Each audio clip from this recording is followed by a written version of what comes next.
ah oui, bonjour, bonsoir. Les occupés dans moment aux otalangai donc kaka ndenge tolubaka. Devant vous, c'est les cosmétologues le plus célèbre, papa de semaine. Donc je crois déjà na banda kuba maman bazo se kabalobi aye lisusu. Na ben on tika tante parce que eza heure il y a vérité, donc c'est l'heure de la vérité, la raison pour laquelle à tout moment on a zavana pour nous défendre mes mamans. Donc on a le défenseur Nabino ma maman. Donc partout ici quand vous allez vous allez dans le monde entier. Donc voici pour vous les jeunes cosmétologues. Donc monsieur propre qui c'est là likolo. Papa de semaine donc bambote ebele mingi bako tout na lisusu batalinga mbala liboso bakoloba ah mais le monsieur en question c'est encore qui donc papa maman elenge mwasi ndeko mobali momo zolanda ngai bien mutu azali liboso na yo. C'est les cosmétologues les plus célèbres. Donc, Moutou Oyo Atritaka Bokono, il y a l'Oposo. Donc, tant que le Bokono, il y a l'Oposo.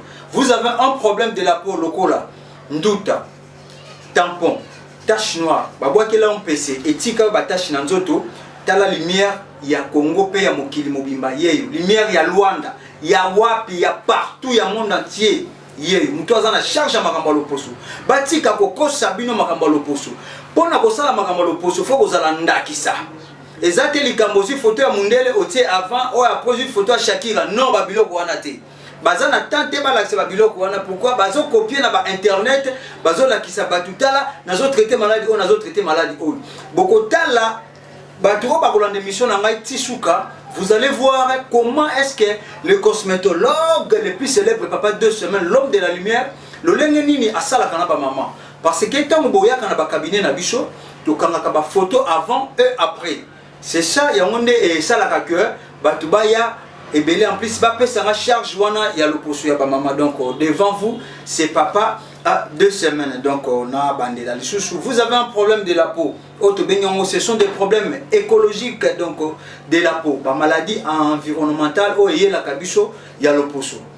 Toujours tamboula sans pour autant les savoir. Ma maman mutu ebele bazana charge wana ya makambwana ya ba problème ebele zoé la bicho ba maman. Pourquoi? Parce que baza parmi la population bazo ko utiliser 90% ce sont les filles ou les mamans au baza ko utiliser ba produits cosmétiques sans pour autant peut-être consulter un dermatologue, un connaisseur de la peau.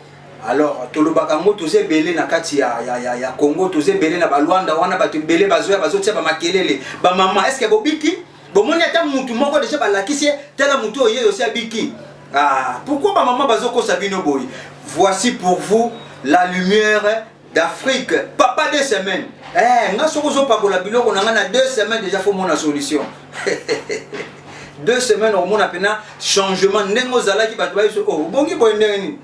T'es papa 2 semaines t'es lié l'homme de l'action. Donc l'homme d'action c'est à dire que non naza on a te pona kolobaloba trop ozolobaloba trop mais ba maman bazo beba kaka non Angola faut koyeba tozana ba moi makasi na Luanda ba maman ba papa ya Luanda ba kosa bino lisusu te bo pakoli ba biloko wana tamula ibo si ba solution te. Alors voici pour vous la lumière papa 2 semaines au pakoli biloko nanga dans 2 semaines au moni changement.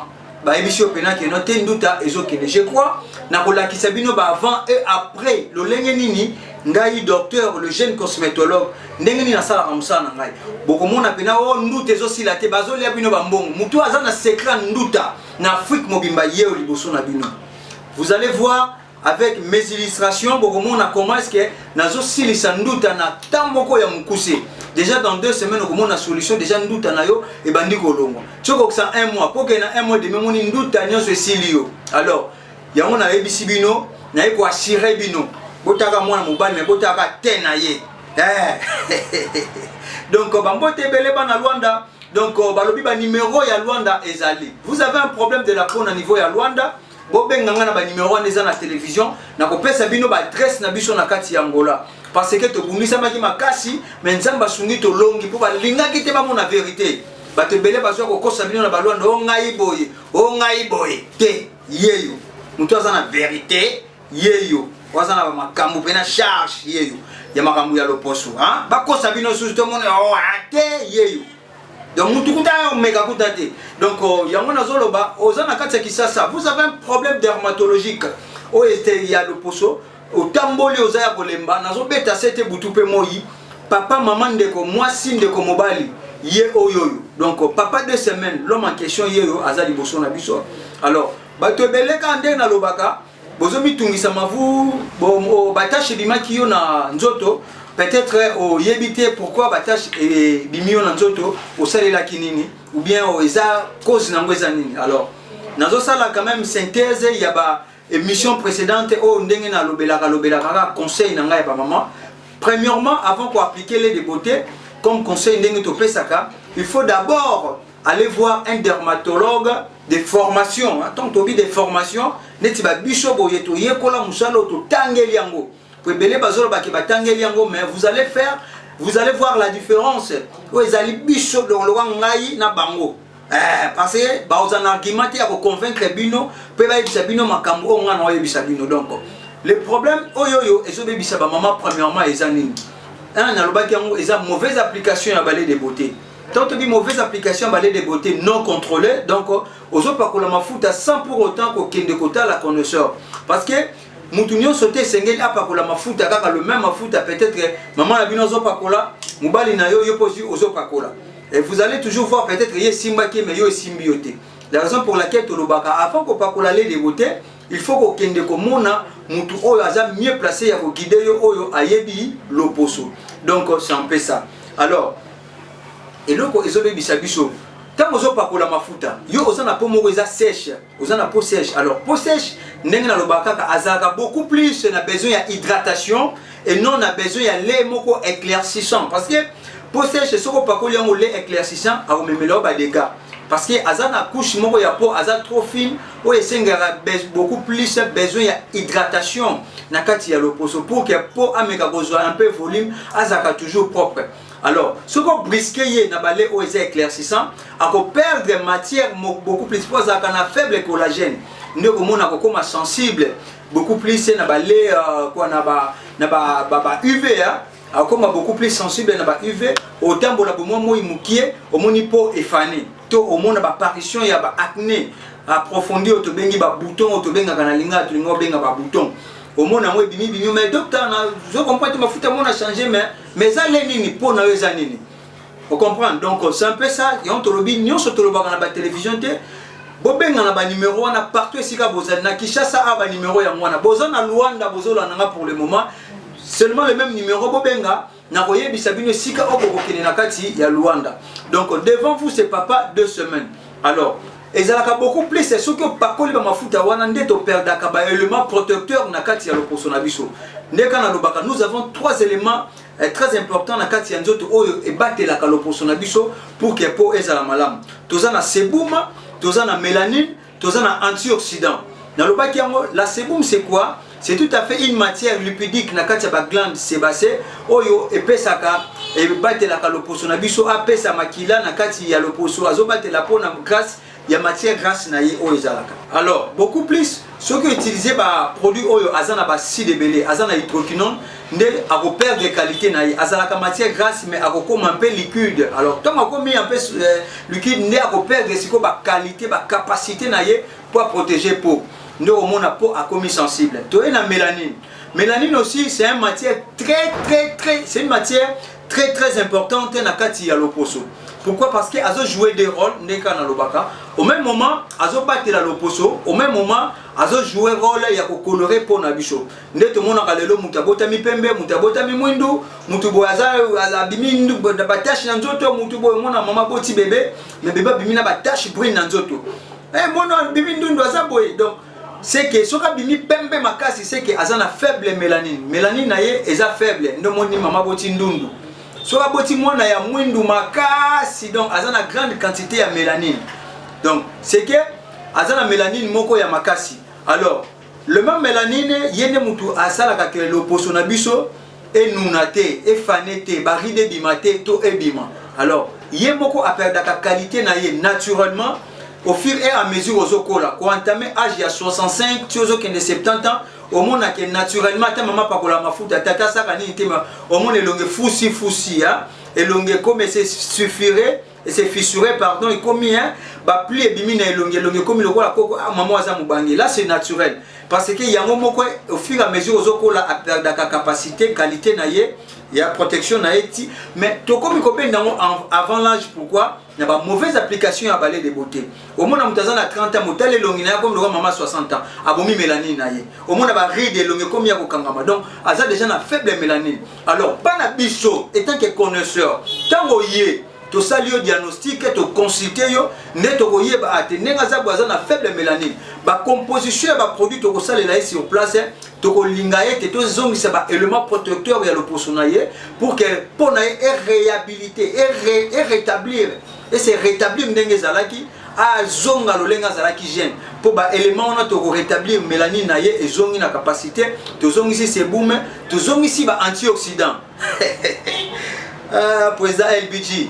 Donc c'est dire que bamakambo mutu musuta ko yebisa bino na kati ya Congo awa donc c'est rien que les cosmétologues les plus célèbres papa de semaine ou azana argument ya ko convaincre la population congolaise angolaise pourquoi pas africaine charge à l'opposo yeyo boko sama ki trop mutu na bino wana batu na bino wana bazolo ba trop bokene ko tuna bango o ya ba devoir à domicile donc faut bazonga ba classe ou bien ba yeko zo suba cours pa na ngai donc ngaj jeunesse nanga beaucoup plus na pesa ngo na kopo yo.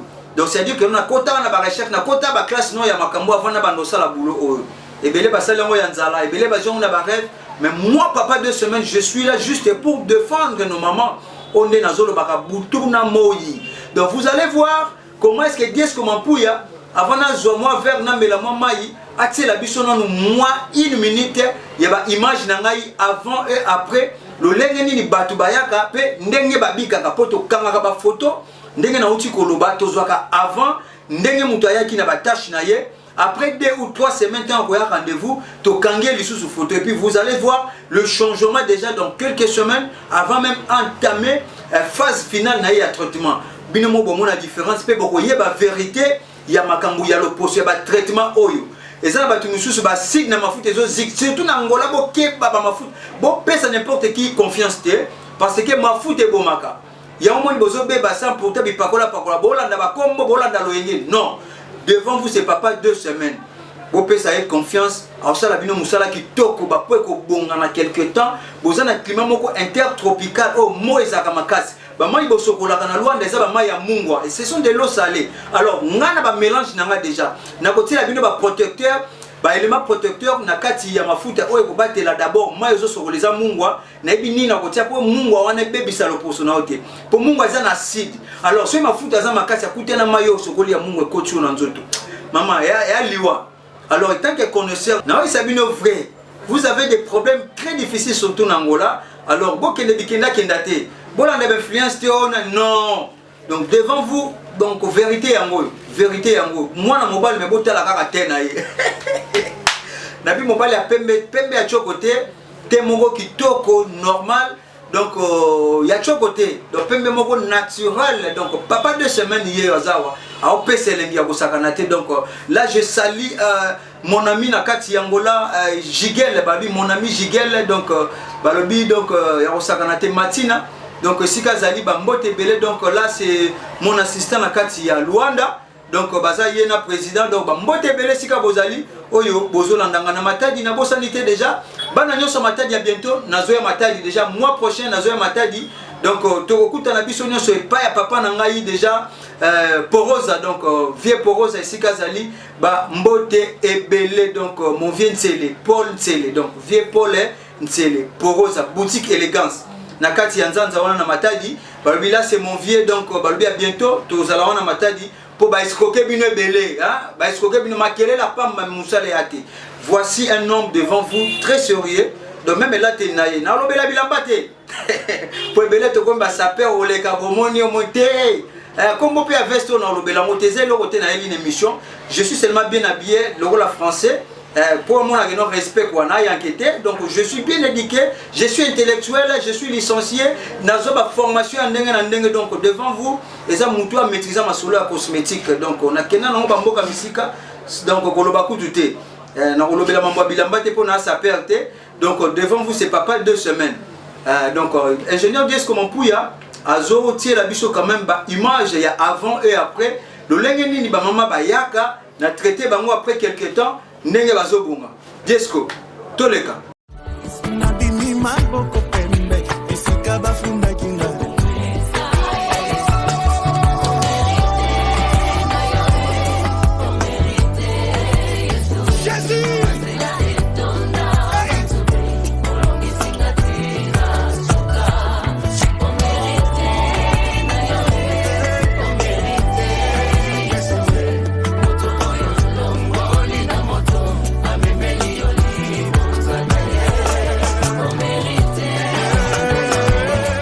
donc c'est ça. Je crois wana bouti bongo kolanda ba image na biso ya avant et après le lenge nini oyo to salela ka musala na biso donc c'est un peu ça donc devant vous c'est papa de semaine charge à l'opposo na kati ya Afrique mobimba pebele bazoli ambongo na skoke o kenda mosala nino treta nani tout le monde donc babi biso siko to na système à preuve à l'appui même à la justice ce bakangi o asala kinga boasenga batu na oza na preuve ezate boza na mote bokatani donc ba mama tala pona bino mutu oboko pesa confiance asimba ba pona bino ça n'importe qui te boko pesa l'opposo ezangambu maman ezangambu mbongo eza pasi partout bozola na ngai voici pour vous papa 2 semaines l'homme de Sisabidimbu mutu bilembo atika ka bilembo okangi photo avant après oyeto kangi yo to traité yo to lakisi yo tala ndenge ya kitala ndenge zokoma na ndenge tashi zo silo ke témoigner lobiko donc c'est ça donc je crois peut-être batu ba yo kamwa diplôme to somba te po ba comment négocier ngo ba to fait na pesa mbongo na ngate pone loko wana lo ba diango bien musicien moko te na ko pesa mbongo o te ngaka bana ba président Dadi LBG ba Diesco mampuya na ngai donc bango nyonso na madame nanga Félicia Diakano la belle Elisipa maman 2 semaines je l'aime beaucoup maman femme légitime donc moi ça choco frappant donc balobi rien o ekobangi sa biso donc merci beaucoup to kolobela likambo lisusu ya vergeture parce que nazu appelle ebele nazo mbaka wana ebele babi docteur vergeture tozo limaka te ba photo wana ozoti avant après ozo sur internet nazo sekanga na na ta wana te hein donc je crois ba connaisseur naza na ta wana te parce que ba photo déjà ta mon internet to mona kango to yebi yango nga soko ye na kangi photo avant et après donc c'est ça bon numéro eza ba mamunga na salaka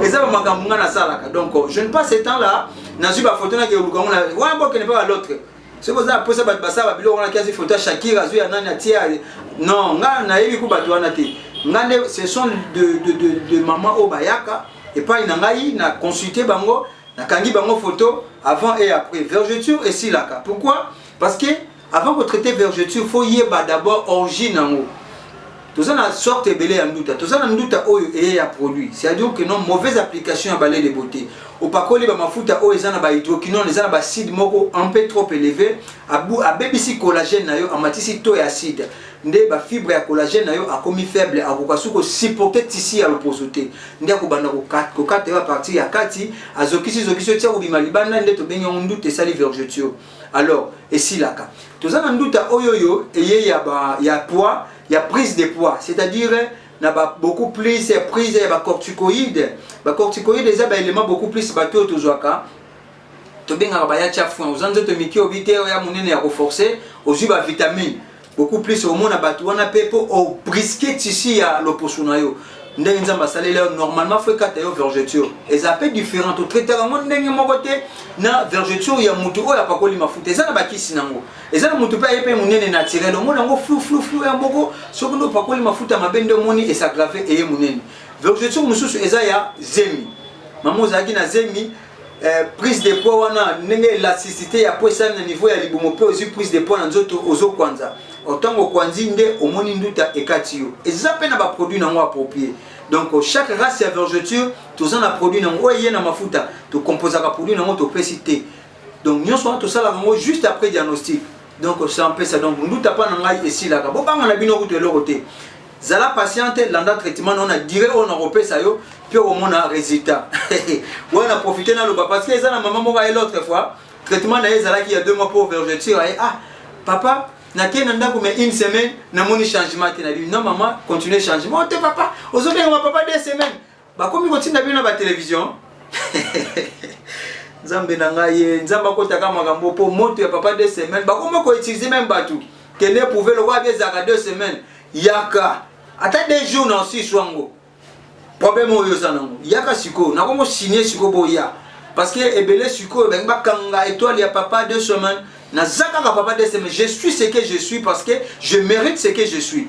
Donc wana lité ya président LBJ Sanga bino papa bi ke nango bongo na za vraiment ba témoignage na très bien boulot kitoko na pêche sous ba mbote bien que bon mona bientôt là donc mobali ya pembe mobali ya mbinga quoi donc balobi des fois té donc son peu ça faire je tire ici la rapa na ngai ya kolobela té donc pas na ngai boko kate quoi donc voici devant vous donc papa 2 semaines parce que les no batunyo so bazaki na monde wana té mutunyo c'est comme ah.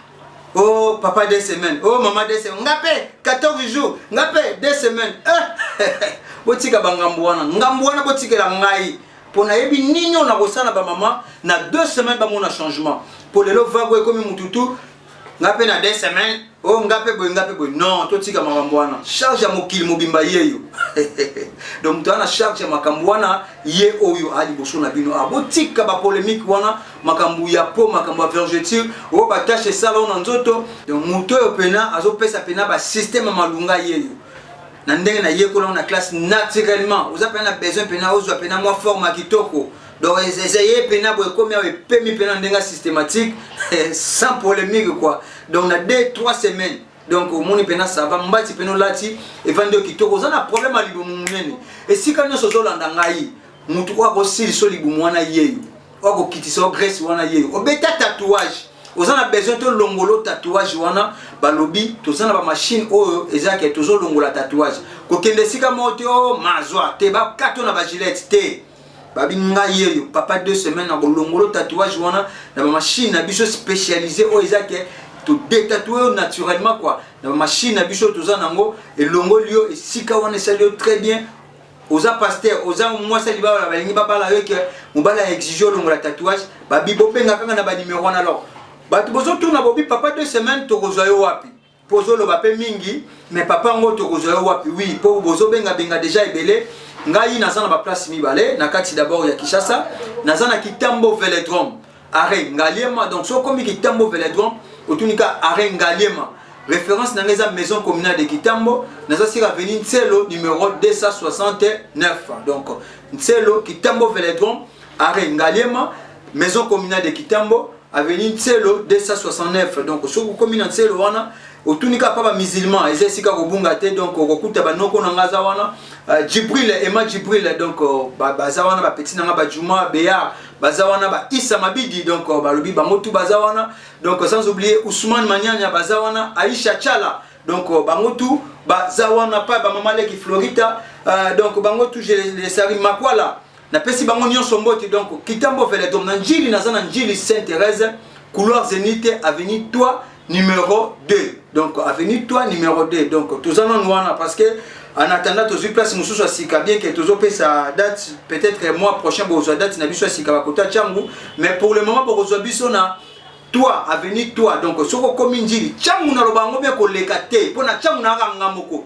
o uti limete o komi na ma njili leka ma njili ba mama ba papa na lobango na cause na ebitina ko feneke ma njili leka o komi kimbuta kota kimbuta au commune la Sainte-Thérèse au Tuni couloir Zénith bah l'action na couloir Zénith au qui 6e avenue à gauche tous en avenue toi numéro 2 bah ko c'est ba ote papa 2 semaines azawana donc ba lobi et sika lipa molez aller sika lobi ko ezali ba devia kamutute donc au mona masala na clandestinement na pesi mbote sika zali donc na mama prophétesse sika bazali ba mbote bele clandestinement ibilamba ba mbote ebele donc outi kingasani leka.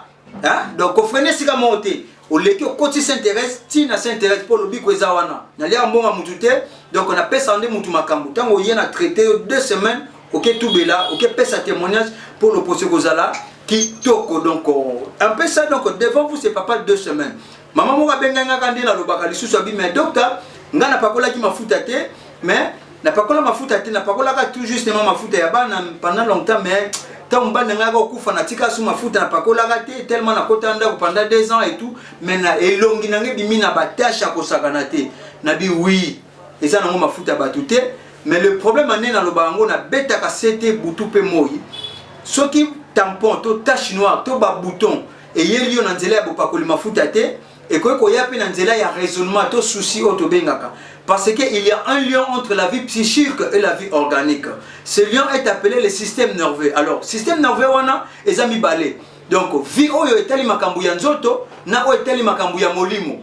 Eza esike kutana. Lien wana yango to bengi système nerveux. Eza système nerveux cérébrospinal na système nerveux végétatif.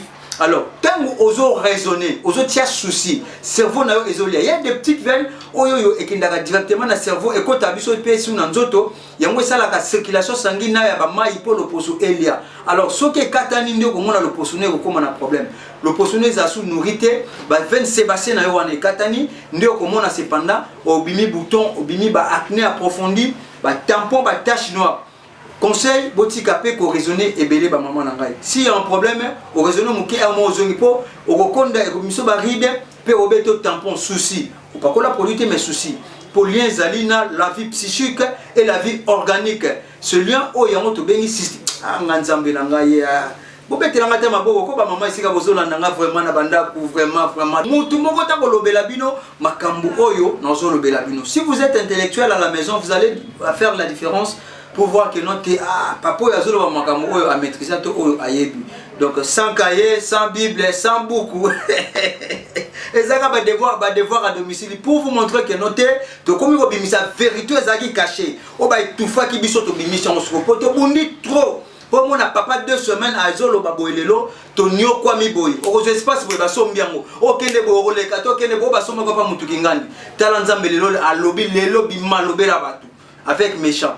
Dieu comment pour yazo tselanga siko na kanda na komi nango image ya ba vergeture lo lengani ni pe na bikisaka batu na bokono ya vergeture ozana vergeture et 4 heures lokola ba terrasse bango ba lobaka me ba si sate mais ngai bota l'avant et après Dieu comment pour ya tselanga motolika na bimi maboko pembe isika bafunda kinga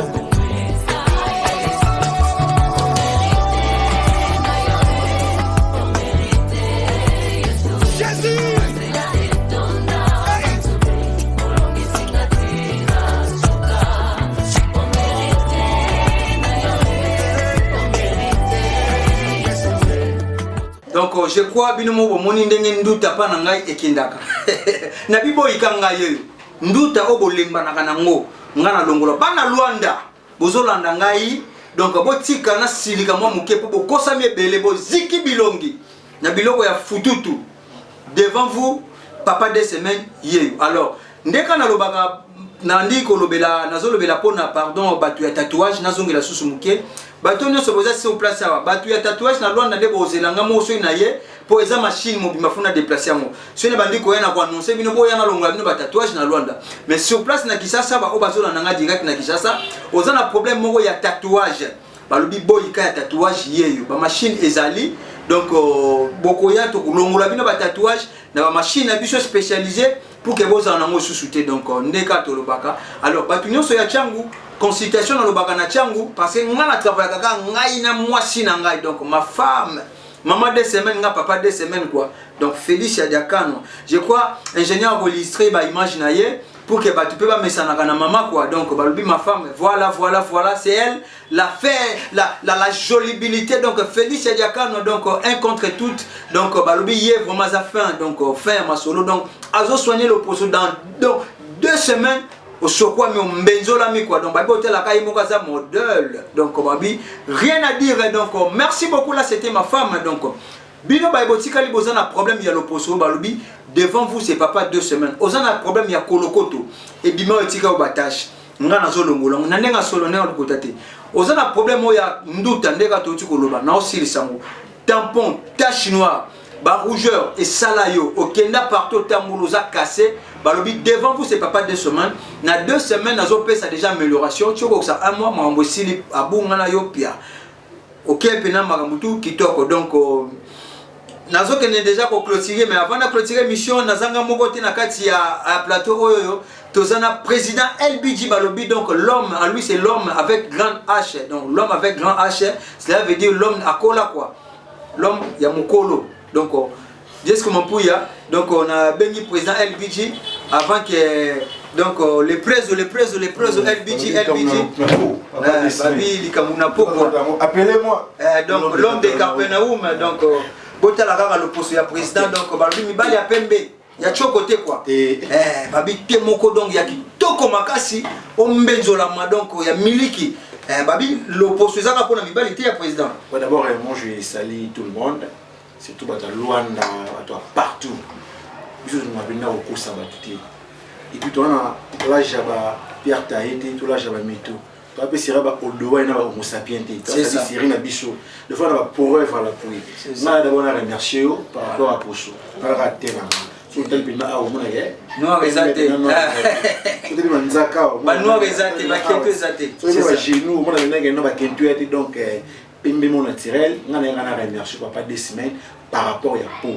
C'est-à-dire que tenanga il a normal il varie raté qui t'a raté néotikamara awa papa mafuta na yope sa ngai donc na yo remercier non c'est na pas na loi na le beaucoup ça m'a gipé trop tant on t'a ba peau il faut bino mo la pena lui moko il y a le la peau na isa ndengeni c'est ça comprenez donc tout a témoin un artiste est reconnu na herbe na Kinshasa awa donc na yo ko sa binoté donc ba na loi na nyoso papa 2 semaines yeyo on a nduta on va ya temps vraiment le poso ba numéro ya mwana benga na kin a kutu lobela ngo lisute po batota ba tena biso na ba moya Kinshasa na ba mulungi mais tena nous allons rendre normal ça montre que papa 2 semaines aza pour na solution ba poso na biso donc solution pour na biso ya ngo yebota na ngamo très bien moi mobali na ten kitoko donc tellement so munyango au CP donc na bisika ba tu numéro ya mwana bata ba tatouage ba a longola ngo na tongati je dis des qui sont à ba machine ezali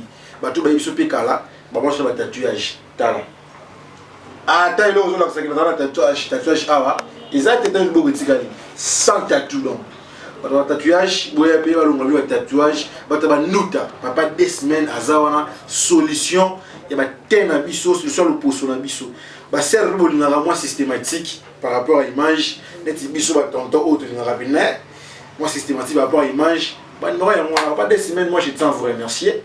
Nous sommes sur la peau, par rapport à la peau. Nous avons la pipe, nous avons la pipe, nous avons la jarre. Nous avons la tant qu'artiste et un boca, nous avons une solution à la peau. Si nous avons des garçons qui ont c'est normal. Moi, je tiens à vous remercier. Ok, merci beaucoup. Je crois télévision ça radio té. Ah oui. Donc pas la biche ça nous avons des témoignages tozana ngo ebele sur de ndo tsango Ngonga eza muke Diesco Mampu ya déjà signalé bicho déjà to komi koko manasuka ya émission na bicho donc je tiens à remercier tout le monde toutes mes patientes qui sont à la maison et qui sont de partout il y a Kinshasa en dehors il y a Kinshasa Lubumbashi Maniema Kolwezi Brazzaville donc balobi na Brazzaville merci beaucoup président pour na rappel na Brazzaville on a tient nga kunate na tieno na Brazzaville mais chaque jour na tinda kabiloko ya bajon se belé na niveau ya beach na biso wa na tinda kabiloko donc so za na Brazzaville okomeli ngai oyeba lolenge nini okosala donc kobanga na yote c'est papa 2 semaines bozo zo même traitement na bato o baza awa wapo otie lingambongo lelo na zui lobi na tie lobi lo no komina expliquer sur WhatsApp comment est-ce que vous allez se faire traiter même chez yo et si koza na Brazzaville donc bobanga eloko mokote bo pesa nga confiance pe bozobika beaucoup na bokosa bi petro bota la lumière il y a partout il y a Afrique y oyo donc je tiens à saluer d'abord monseigneur Jésus-Christ en commençant par mon prophète Altod Lunyanga donc balobidadi Altod Lunyanga sans oublier Josué Maïndombe donc prophète Josué Maïndombe très fort Tobo sanité prophète Timothée Christ Moussakoliaza Namboka balobi très fort l'homme de Amina donc prophète Timothée Christ t'es fanda donc secret des awa donc balobi kitoko mbenzolama donc moto na Nzambe Diesco Mampu sans oublier les réalisateurs le plus célèbre Diesco Mampu donc en Angola il y a pembete ouais chocolat voilà choco et tu vas Diesco Mampu choco evandaye Sediko Lulen nous autres venons na mobali choco on va filmer mutini ya moi si pena choco donc comme na poso comme na ten comme na tende président uti koloba ezaka te pona batu ya pembe po ba proposer ba motane na Brazzaville ba Brazzaville ba loba non c'est à dire que tout type ya po oza tolingi thé marron, thé banane, thé caramel, caramel clair, caramel cassé, thé nyonso yo lingi na sala kango d'une manière naturelle. Aux appels un problème à l'opposité. Au lingi kaka o s'améliorer thé na yo thé noye s'améliorer. Choco frappant. Balobi ba produit zali naturel o na ko sala la yo mbenzola mité ya kitoko rande bozo monanga boy. Donc mon directeur est Brandi Diakanoa na pesi bambote ebele donc sans oublier Laure Diakanoa, donc Déborah Diakanoa, ma secrétaire, pourquoi pas Placide, Balobi Placide, ingénieur Placide, donc Esiko Zali, Mbote et Bele, donc mon ingénieur Achille Matina, Yorik Matina, le directeur Yorik Matina, sans oublier Maître Anna Kanou, donc Maître Anna, mon maître, Paki Nganini, donc sans oublier mon maître Paki Nganini, donc on son nom a sollicité le loté en tout cas, Bolivie Sata, Ezamukie, donc Bosso Lolana, Maître Paki Nganini, très fort, mes collègues de partout, et Sika Nyonso, Bozo Landanga, donc je vous aime beaucoup, donc Evans et Simba. Evans et Simba. Evans et Simba, va pas décimer na bisoyeyo. Balobi nakati ya Luanda, donc bureau na ngai Simba mina Miguel, Matina Miguel, donc Sika Zali Yona président. Comment président a maîtrisé bien, mais Matina Miguel, donc on appelle Ndoi Ndeko.